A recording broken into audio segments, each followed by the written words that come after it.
E aí, meus chuchus, tudo supimpa? Tudo bem? Tudo tranquilo?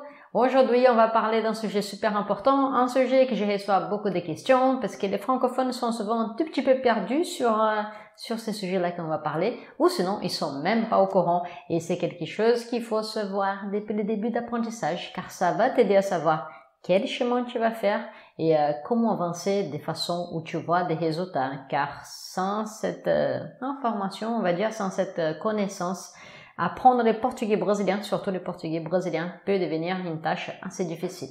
Donc, dans la vidéo d'aujourd'hui, on va parler de português padrão et portugais coloquial.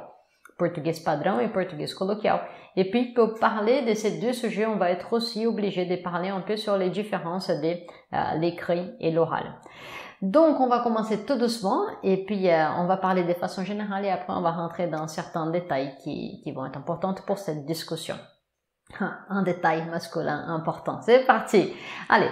Donc, première chose qu'il faut savoir, c'est que nous, ici, chez les Brésiliens, on utilise ces deux mots, padrão et coloquial, pour aider, pour faciliter les jobs de reconnaître les différences entre les choses officielles et les choses plus relâchées, les façons plus relâchées de parler. Português padrão et português coloquial, ce sont ce qu'on appelle des niveaux de langage. Tu as un niveau que tu parles avec ta mère, tu as un niveau avec qui tu parles avec ton patron, tu as un niveau avec qui tu parles avec tes amis. Ça, ce sont des niveaux de langage que tu vas adapter la façon comme tu parles en fonction du contexte où tu te retrouves et avec la personne à qui tu parles.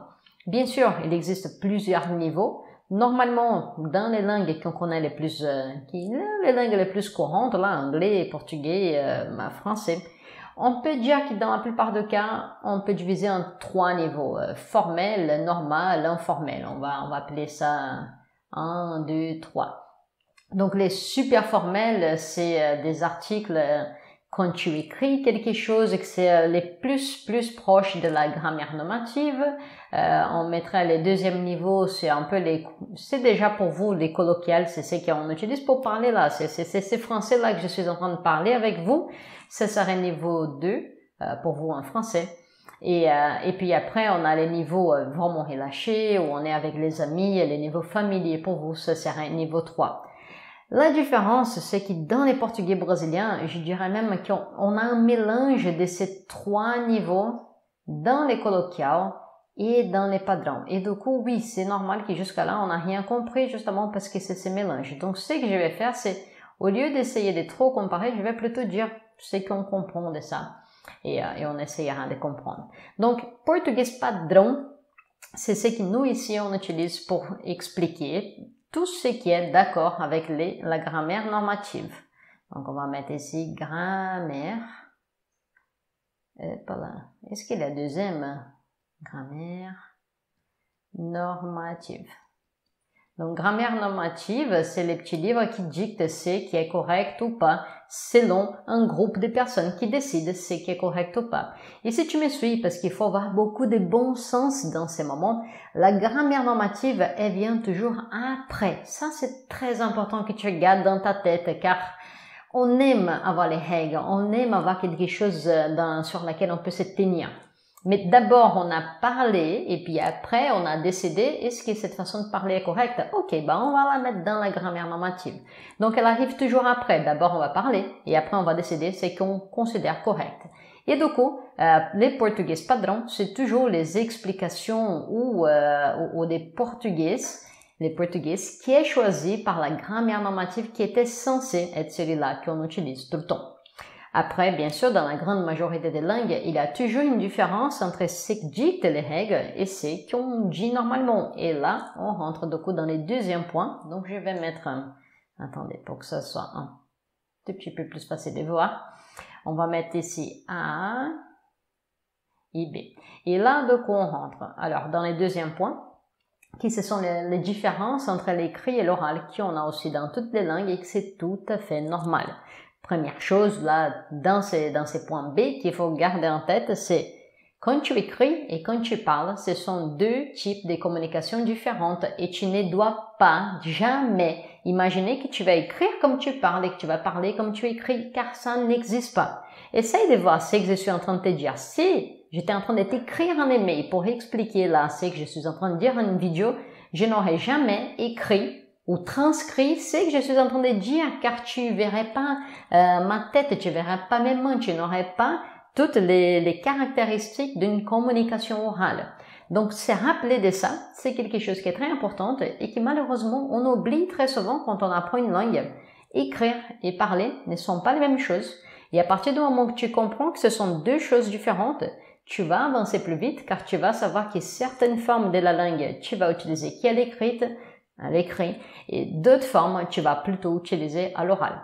Et là, c'est les moments où ça se mélange tout et du coup, le portugais brésilien est un tout petit peu différent. Alors, dans n'importe quelle langue, attends, je vais enlever un peu là pour que ça soit un tout petit peu plus propre. Hop, on va enlever ça.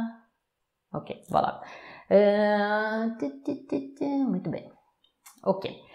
Donc, ce qui est important de savoir, au Brésil, les gens ne vont pas comprendre ces termes padrão et coloquial. Ce n'est pas quelque chose qui, pour les Brésiliens, pour nous, on sait. Pourquoi pas? Parce que c'est notre langue native. Toi, quand tu parles français, est-ce que quand tu parles avec un ami, tu dis, oh, est-ce que tu es en train de parler français formel, informel, courant, soutenu? Tu n'utilises pas ces termes non plus. Donc, si tu as des doutes des portugais, si c'est padrão ou coloquial, tu ne devrais pas utiliser ces mots car tu vas mettre en difficulté les Brésiliens qui est devant toi pour te comprendre. Ça va être plus simple que tu lui demandes, ah, est-ce que cette forme-là est plutôt utilisée à l'écrit ou à l'oral? Et là, tu as plus de chances déjà qu'ils comprennent ta question et puis d'avoir une réponse correcte, une réponse qui s'adapte à la réalité de ta question. Donc, rappelle-toi, on va noter ça, tu ne demandes pas aux Brésiliens, je vais pas noter, toi tu vas noter là car tu es censé faire attention, ça c'est un cours, tu fais attention, tu écoutes, tu notes et puis tu continues à apprendre.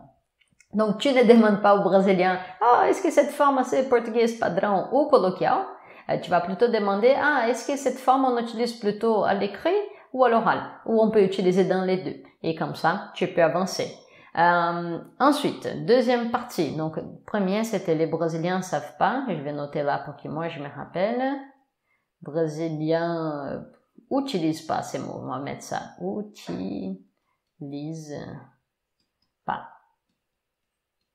Là, c'est un très bon exemple. Vous voyez, j'ai écrit exactement comme j'avais parlé. Brésilien n'utilise pas pour que je me rappelle. Ça, c'est quelque chose que j'ai fait à l'oral. Si j'ai écrit quelque chose et quelque chose de formel, je suis obligé de mettre la négation. N'utilise pas. Alors qu'en parlant, ça, c'est tout à fait normal. Ça, ce sont les différences entre l'écrit et l'oral qui sont tout à fait normales. Toi, tu n'es pas choqué quand, si par hasard, je n'utilise pas les nez ici. Ça, c'est l'exemple le plus proche et réel que je peux utiliser pour comparer avec le portugais. C'est justement la négation du français qui est quelque chose de très très courant en français. Ce n'est pas quelque chose qui choque les gens. Donc maintenant, il faut imaginer que pratiquement dans toutes les phrases qu'on fait en portugais, il y aura quelque chose du genre. Ce n'est pas juste cette structure-là, c'est pratiquement tout. Ce qui fait que tu vas être obligé d'apprendre du portugais. C'est ça que ça va devenir. Donc, du portugais. Tu vas devoir apprendre un portugais pour écrire et un portugais pour parler et comprendre les Brésiliens dans la vraie vie. Pourquoi? Parce qu'on ne parle pas comme on écrit et parce que dans les portugais colloquial, donc les portugais colloquial, ça va être maintenant les niveaux de toutes les communications orales de façon générale. Les gens sont là, ils sont en train de parler, on va appeler ça ici colloquial, qui c'est un niveau assez ample. C'est moi en train de parler avec ma mère, moi en train de parler avec mon banquier, moi en train de parler avec mes enfants, moi en train de parler avec mes voisins, moi en train de parler avec les gens qui passent dans la rue. Tout ça, pour des Brésiliens, c'est colloquial.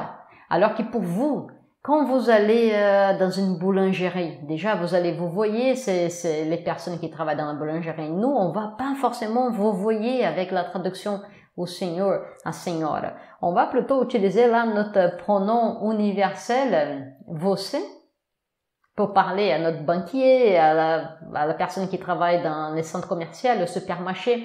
On est bien plus direct. Donc ça veut dire que 90% des situations qui pour vous pourrait demander un contexte plus formel oralement et aussi les vous voyez mots, pour nous, ça ne va pas être le cas. Et quand on va faire attention aux formes, ça va être plutôt à l'écrit. Par contre, là, c'est le moment où on commence à arriver à la logique. Donc, jusqu'à là, on a vu beaucoup de théories. Mais maintenant, arrivons à la logique. Pourquoi tu apprends le portugais? Essaye de comprendre. Si tu arrives à définir pourquoi tu apprends le portugais et où tu vas utiliser ton portugais, tu peux choisir où tu donnes plus attention.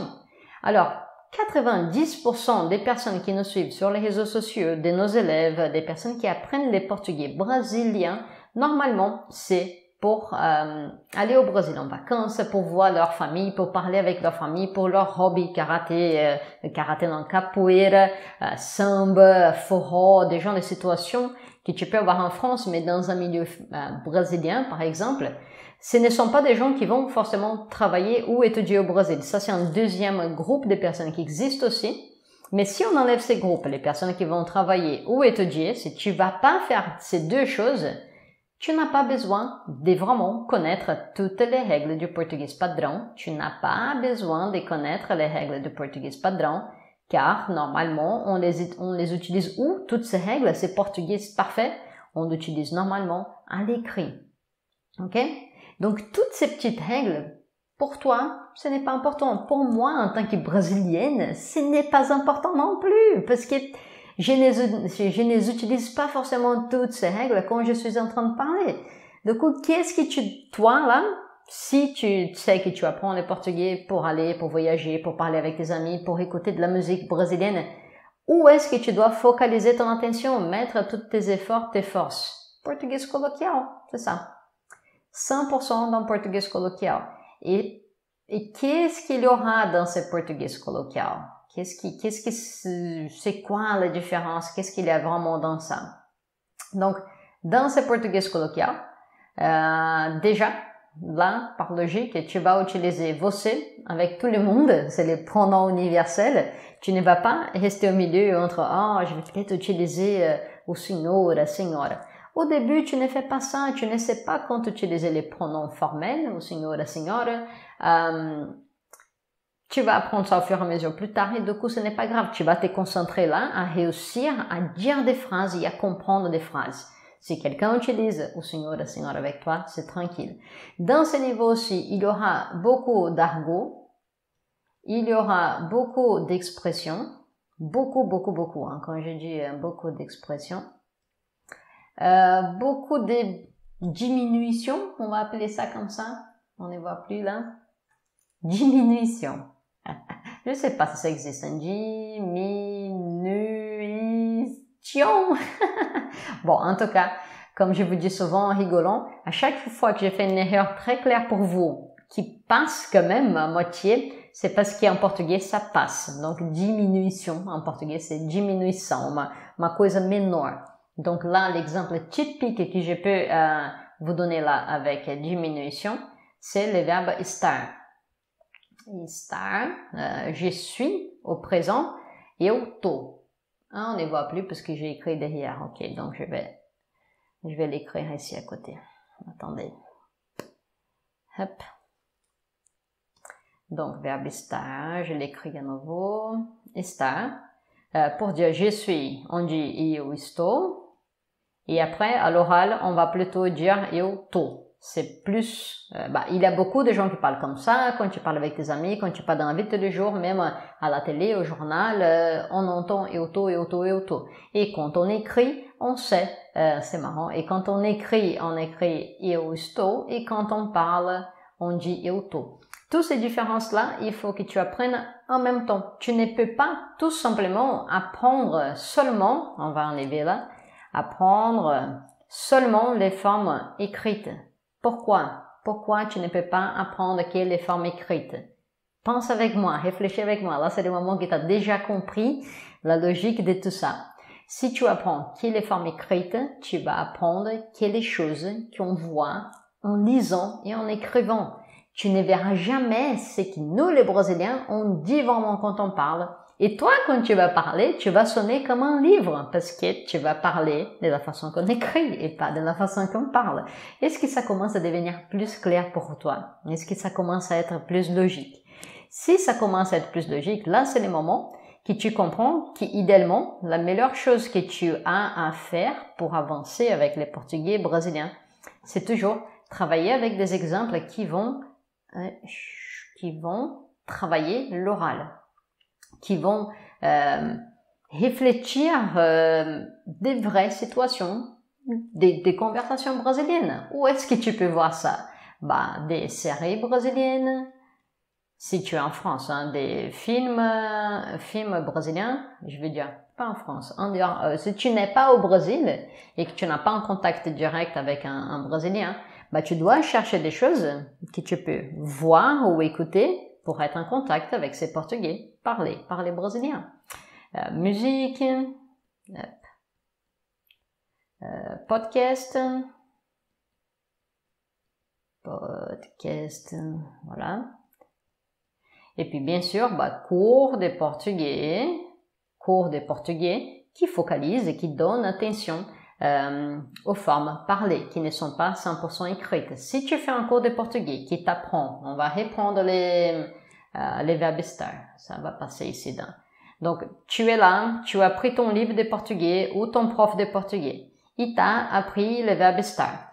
Si tu as appris les verbes estar, on va mettre là, eu estou, et qu'il ne t'a pas appris qu'à l'oral, tu peux entendre ou dire eu tô, ça veut dire que le matériel que tu es en train d'utiliser te manque déjà 50% d'apprentissage. Parce qu'on a 4 habilités. Parler, écouter, lire, écrire. Si tu n'apprends pas eu tô, c'est ce que tu vas entendre. Donc, les entendre, écouter, tu l'apprends pas, parce qu'on va pas dire forcément eu estou tout le temps. Et entre eu estou et eu tô, ça va bien plus vite. Du coup, il faut que tu travailles écouter ça, et puis il faut aussi que tu travailles dire ça.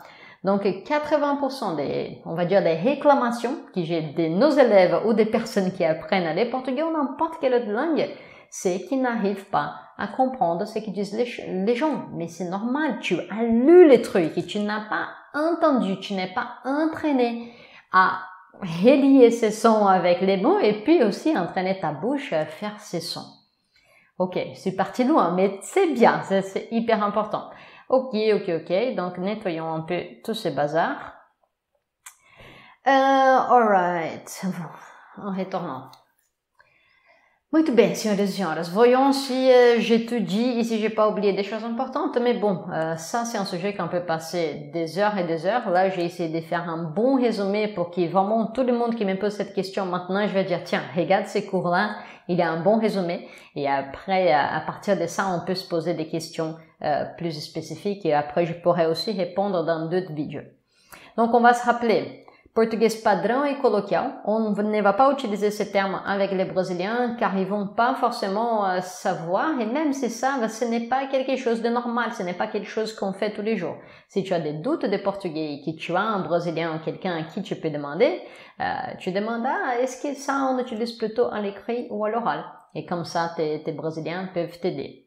Deuxième chose, si tu apprends le portugais pour aller voyager au Brésil, pour parler avec ta famille, la famille de ta femme, de ton mari, etc., tu vas te concentrer beaucoup plus à apprendre et développer le portugais coloquial et aussi la fala. Ok? Ça, c'est ta préférence. C'est là où tu mets 80% de tes efforts. Pourquoi? Parce qu'écrire et lire, c'est bien plus facile. C'est quelque chose qu'on est habitué, on a toujours appris à apprendre de cette façon. Et ça va être plus facile. Et en tout cas, tu dois apprendre des règles spécifiques de portugais padrão seulement si un jour tu vas faire un test de portugais, si tu vas passer un concours au Brésil, si tu vas travailler ou étudier dans une université au Brésil. J'aime bien donner mon propre exemple car je suis professeur de portugais. Bien sûr, je ne travaille pas au Brésil, je travaille avec des francophones, donc je me retrouve pas dans un milieu. Je n'ai aucun milieu aujourd'hui où je dois utiliser un portugais padrão. Je n'ai plus ça. Si j'écris à la banque, par exemple, ce n'est pas assez formel comme c'est là en France.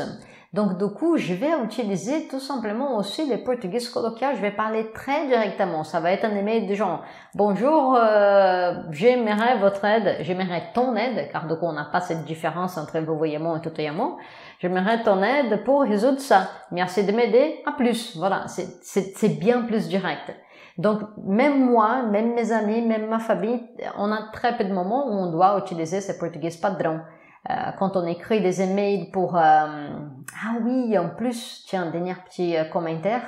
Les emails qui étaient, on va dire, la dernière étape où les gens normaux ont encore besoin du portugais padrão, les emails aussi, ils se rapprochent beaucoup plus de la façon de parler. Pourquoi? Parce que cette distance entre l'écrit et l'oral est vraiment importante. Et comme on parle d'une façon différente qu'on écrit, quand on écrit, ça crée une distance. Quand on écrit ce portugais padrão, ça crée une distance très vite. Donc aujourd'hui, ce qu'on est en train de voir avec l'évolution, avec l'internet et tout ça, c'est qu'à l'écrit, on commence à avoir des formes ou des façons qu'on utilise plutôt à l'oral.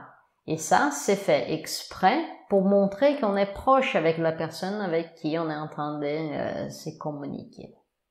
Voilà. Je pense que là, c'est le résumé.